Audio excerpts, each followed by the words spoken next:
नमस्कार दोस्तों, स्वागत है आप सभी लोगों का आपके अपने YouTube channel next gen PCS पर। तो दोस्तों, जैसा कि आप सभी लोगों को पता होगा कि हम वर्ल्ड ज्योग्राफी कर रहे हैं, उसमें हम मैपिंग कर रहे हैं। उसके थ्रू हमने देखा भी अलग अलग कॉन्टिनेंट को, जिनमें हम देख चुके हैं नॉर्थ अमेरिका को देख चुके हैं हम, नॉर्थ अमेरिका को, साउथ अमेरिका, ऑस्ट्रेलिया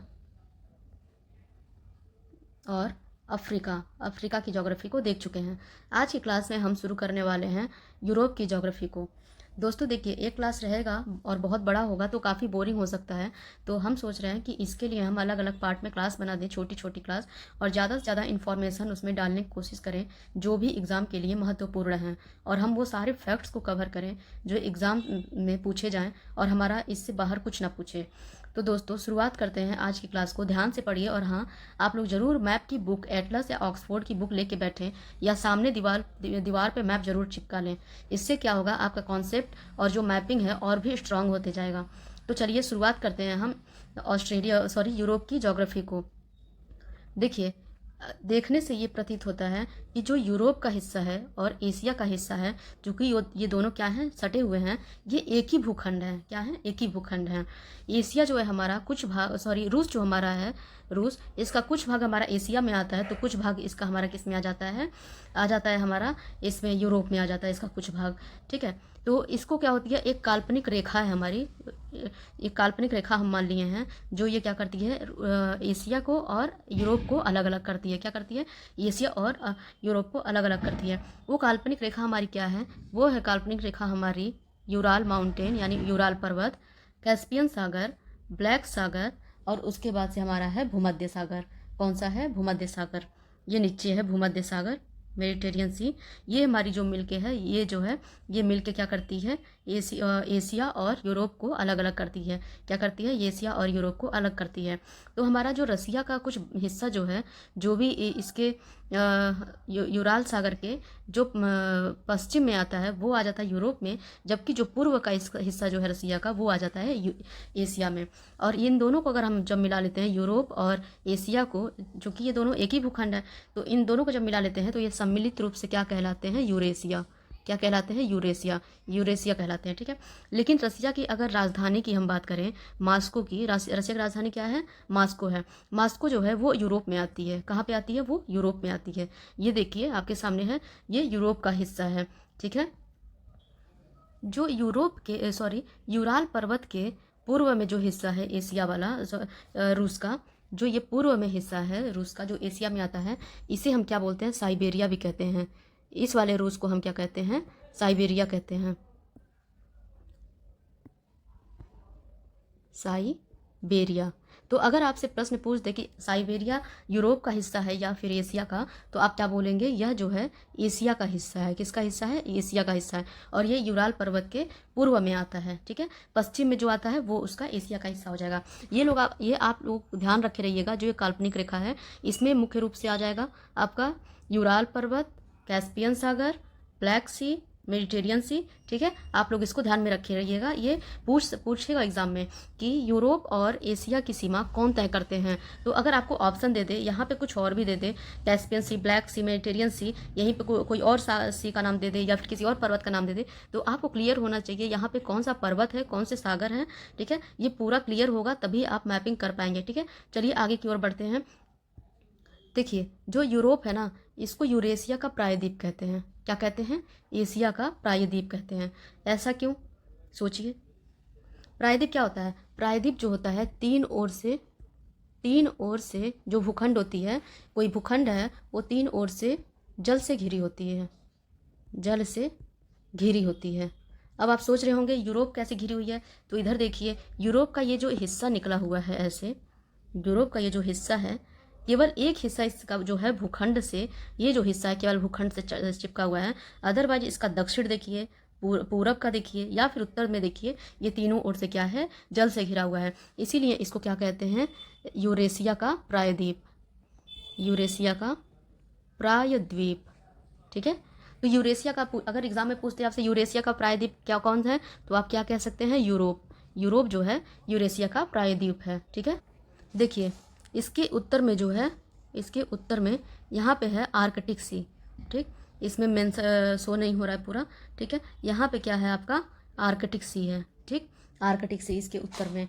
इसके अगर दक्षिण में हम बात करें तो यहाँ पे है भूमध्य सागर, क्या है भूमध्य सागर। और इसके अगर हम पश्चिम में बात करें तो हमारा क्या है अटलांटिक सागर, ठीक है।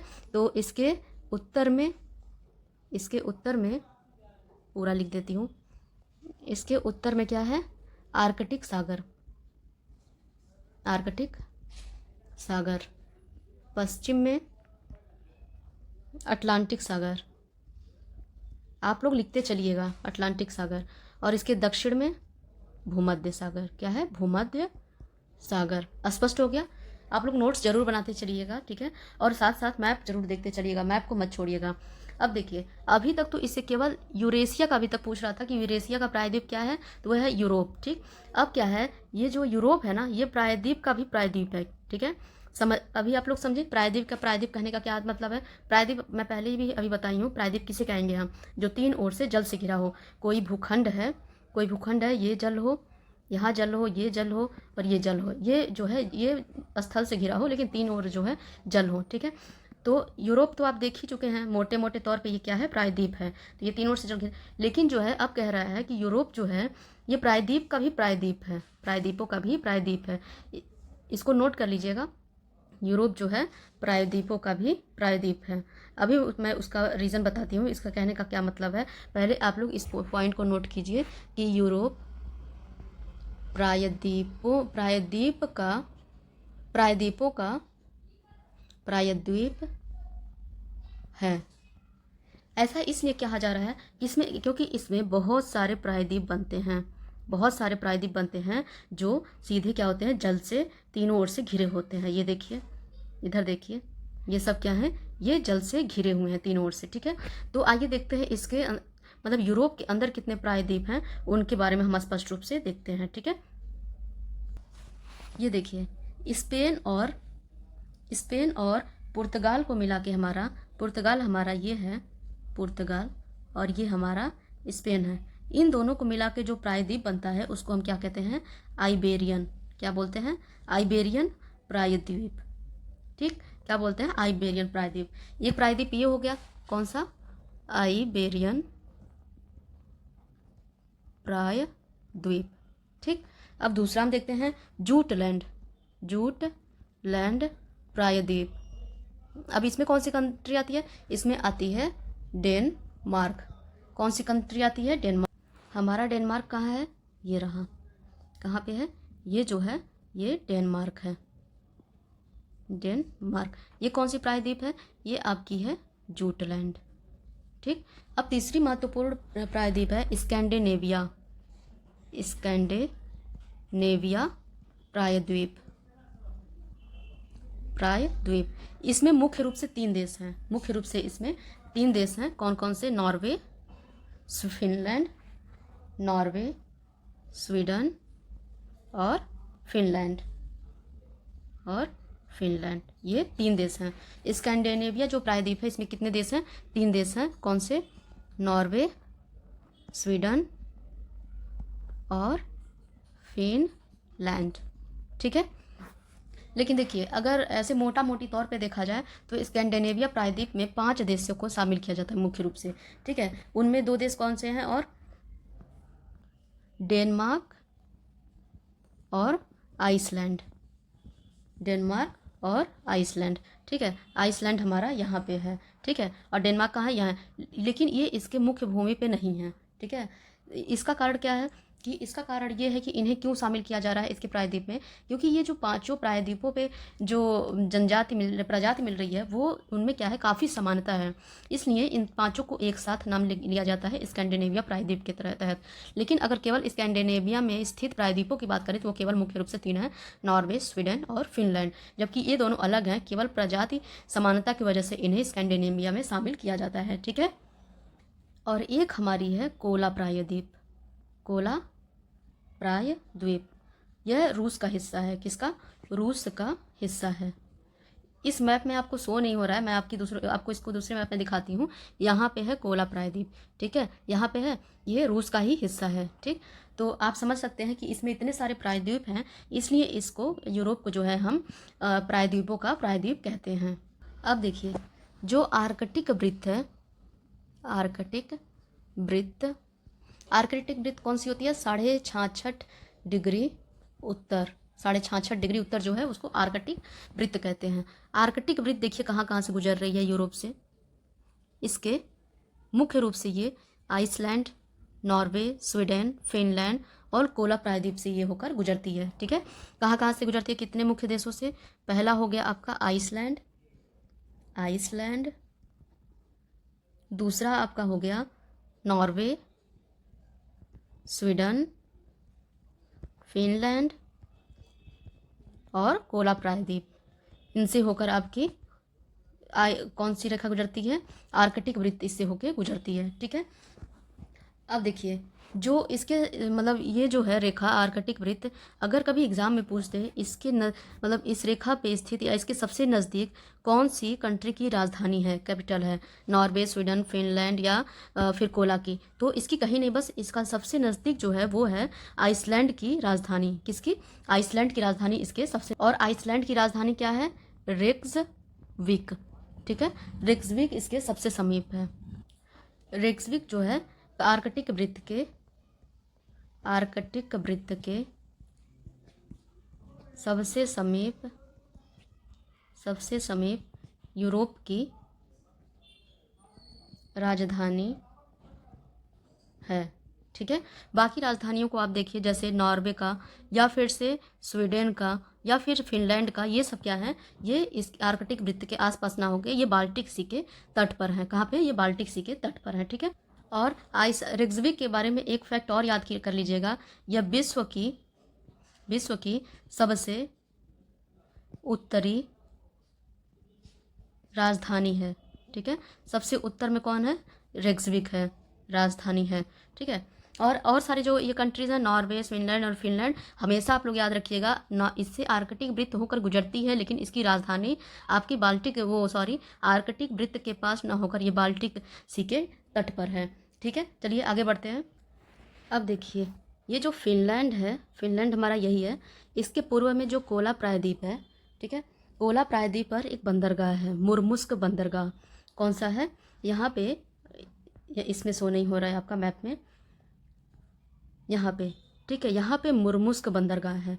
कौन सा नाम है इसका? मुर्मुस्क बंदरगाह। मैप जूम करके आप अपने मैप वाली बुक या फिर से जो दीवार पे चिपका रखे हैं उसमें देखिए, यहाँ पे क्या है? मुर्मुस्क बंदरगाह, बंदरगाह है। ठीक है, यह जो बंदरगाह है ना, यहाँ से यूरोप का व्यापार होता है। ये दुनिया का व्यस्ततम बंदरगाह है, दुनिया का व्यस्ततम बंदरगाह है। ठीक है, इससे क्या होता है? इससे, इस बंदरगाह से अमेरिका, अफ्रीका और यूरोप के शेष देशों से व्यापार होता है। यूरोप के शेष देशों से इसका व्यापार लगातार होता रहता है। ठीक है, और ये जो है आर्कटिक महासागर के तट पे है। कहाँ पे? आर्कटिक महासागर के तट पे। ठीक है, चूँकि यह ध्रुवीय क्षेत्र उत्तरी ध्रुव के काफ़ी समीप है। हाँ, आप लोग देख सकते हैं ये उत्तरी ध्रुव के काफ़ी समीप है। तो उत्तरी ध्रुव के समीप होने की वजह से वहाँ पे क्या होता है, जितने स्कैंडिनेवियन कंट्री हैं, ये साइबेरिया है, यहाँ पे वर्ष भर हिमाच्छादित ये क्षेत्र रहते हैं, हिमाच्छादित वर्ष भर ये क्षेत्र रहते हैं। ठीक है, यहाँ की जो पानी होती है बर्फ़ के रूप में जम गई होती है। यहाँ पे क्या पाई जाती है? ध्रुवीय जलवायु होती है।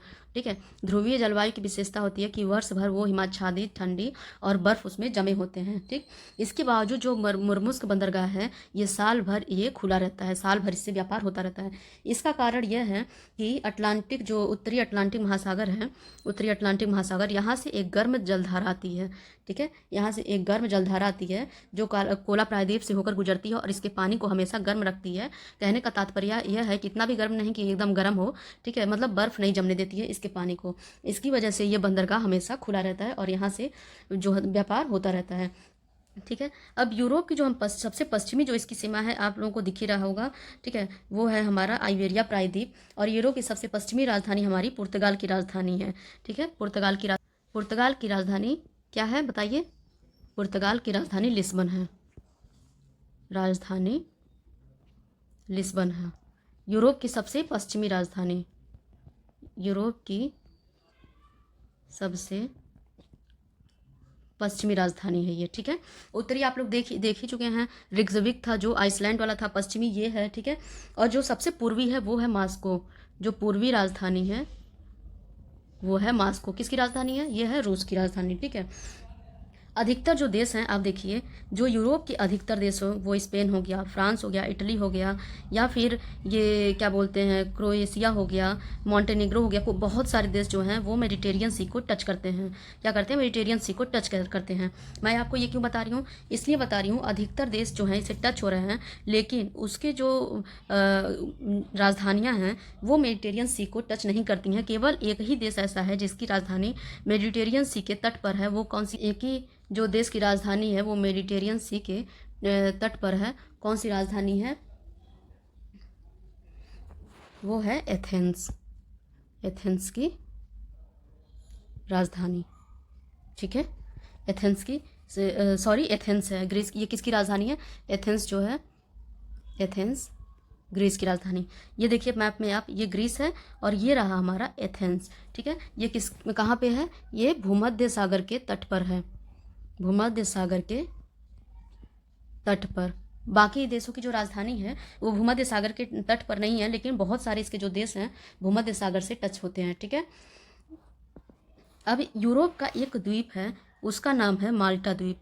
क्या नाम है उसका? माल्टा द्वीप। और वो कहाँ पे है? वो है आपका मेडिटेरियन सी के बीचों बीच में है, ठीक है। ये जो है कहाँ पे है?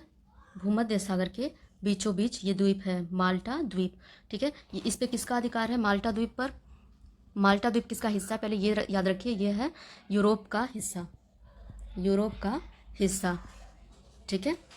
और इसी में एक आता है आपका साइप्रस द्वीप, ठीक है। इसी में एक आता है आपका में ही भूमध्य सागर में ही माल्टा द्वीप है और एक है साइप्रस द्वीप। साइप्रस द्वीप इस मैप में अभी शो नहीं हो रहा है। अगर आप लोगों को दिखे तो ये समझ लीजिएगा, माल्टा द्वीप पे यूरोप का हिस्सा है माल्टा द्वीप, जबकि साइप्रस जो है वो एशिया का हिस्सा है। किसका? एशिया का हिस्सा है, ठीक है।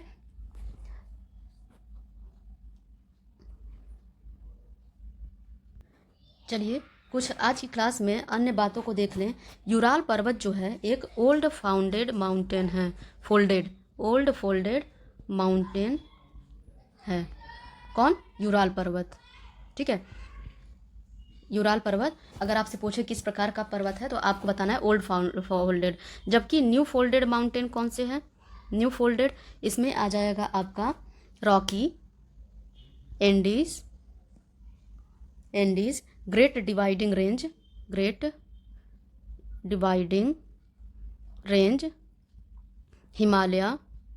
हिमालय, ये सारे क्या है? न्यू फोल्डेड माउंटेन है। जबकि हमारा जो है यूराल पर्वत जो है वो ओल्ड फोल्डेड माउंटेन है, ठीक है। अगला फैक्ट हम देखें तो जो नॉर्वे है, ये कुछ फैक्ट है, एग्जाम में कभी कभी पूछ लेता है, आप लोग याद रखे रहिएगा।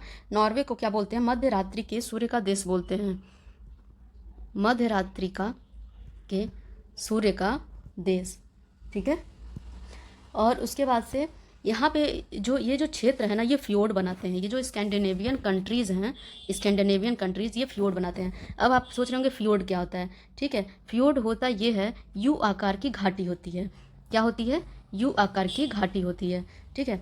तो उसमें क्या होता है, इसका जो मुख होता है वो जाके किसी बड़े समुद्र में खुलता है, ठीक। ये देखिए यू आकार की घाटी होती है, इसमें जल भरा होता है, इसमें जल भरा होता है। इसका जो मुख है किसी बड़े समुद्र की तरफ खुलती है और यहीं पे लटकती हुई घाटियाँ मिलती हैं जहाँ से झरने का निर्माण होता है, ठीक है। तो ये जो इस स्कैंडिनेवियन कंट्रीज़ हैं ये क्या होती हैं? ये फ्योर्ड तट कहलाती हैं, ठीक है। इनका मुख क्या होता है? सागर में खुला होता है। फिनलैंड जो है मुख्य रूप से ये फ्योर्ड तट कहाँ पे पाए जाते हैं? फिनलैंड में मुख्य रूप से फ्योर्ड तट पाए जाते हैं। जो फिनलैंड है, ठीक है, फिनलैंड को हम क्या कहते हैं? फिनलैंड को हम कहते हैं हजार झीलों का देश, हजार झीलों का देश, इस नाम से जानते हैं। अगर प्रश्न पूछ दे एग्जाम में हजार झीलों का देश किसे कहते हैं तो आपको याद रहना चाहिए वो है फिनलैंड, ठीक है। अब जो स्वीडन है ये स्कैंडिनेवियन कंट्रीज़ में, मतलब ये जो 3 हैं इनमें स्कैंडिनेवियन ये जो प्रायद्वीप है, तो स्वीडन ही एकमात्र ऐसा इसमें देश है जो यह ना तो रूस के साथ और ना ही नॉर्थ पोल के साथ अपनी सीमा साझा करता है, नॉर्थ पोल के साथ अपनी सीमा साझा करता है। ठीक है, ये देखिए इधर हो गया, इधर ना नॉर्थ पोल और ना इधर स्वीडन, जबकि ये जो नॉर्वे है ये रूस से टच हो रहा है और ये फिनलैंड भी टच हो रहा है, नॉर्थ पोल से भी टच हो रहा है, लेकिन ये स्वीडन हमारा जो क्या है ये दोनों से टच नहीं हो रहा है। ठीक, समझ में आ गया। चलिए आज की क्लास को यहीं समाप्त करते हैं, इसके अगले भाग को हम देखेंगे अगली कक्षा में। तब तक के लिए नमस्कार और बने रहिए हमारे क्लास के साथ। हम जो भी पढ़ाते हैं आप इसे ज़रूर याद रखें और नोट्स बनाते चलें, नोट्स बहुत इंपॉर्टेंट है। नोट्स आप बनाएंगे और साथ में मैप देखेंगे, इससे एक भी क्वेश्चन नहीं छूटेगा। और हाँ, अभी मैं सारी झीलों, नदियों या वो पर्वतों के बारे में नहीं पढ़ाऊंगी, इसके लिए मैं अलग वीडियो बनाऊंगी। इसका अभी मैं केवल कंट्रीज़ जो हैं उसकी लोकेशन में बता रही हूँ और मुख्य मुख्य उसकी बातें बता रही हूँ। बाकी जो झील, पर्वत, पहाड़, नदी और रेगिस्तान ये सब जितने होंगे मैं बाद में पढ़ाऊंगी। ठीक है, अलग उसके लिए वीडियो बनाऊंगी। तो चलिए मिलते हैं अब अगली क्लास में, तब तक के लिए। और हाँ, एक अंतिम बात, आप लोग प्रश्न जो दे रखे हैं, मैंने 10 प्रश्न दे रखी हूँ मैं, तो इन प्रश्नों को भी हल करने की ज़रूर कोशिश करें। ठीक है, मिलते हैं अगली क्लास में। नमस्कार, जय हिंद, और हमारी शुभकामनाएं आपके साथ हैं। पढ़ते रहिए और आगे बढ़ते रहिए।